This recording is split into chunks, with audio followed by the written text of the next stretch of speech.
Most of the orthopedic injuries can be treated with rest therapy. Rest therapy means rest, ice application, compression and elevation.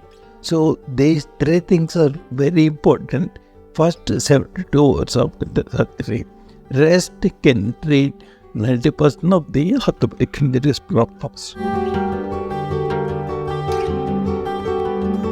Exercise, some conditions aggravates.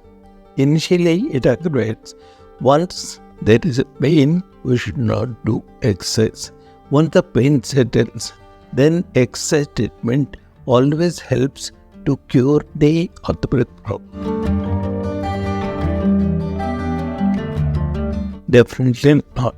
Over-the-counter medication will cause pain reduction, but we have to diagnose the problem, get to the bottom of the problem to treat these conditions. So over-the-counter medication will give some relief from the pain, but I don't suggest over-the-counter medication at all.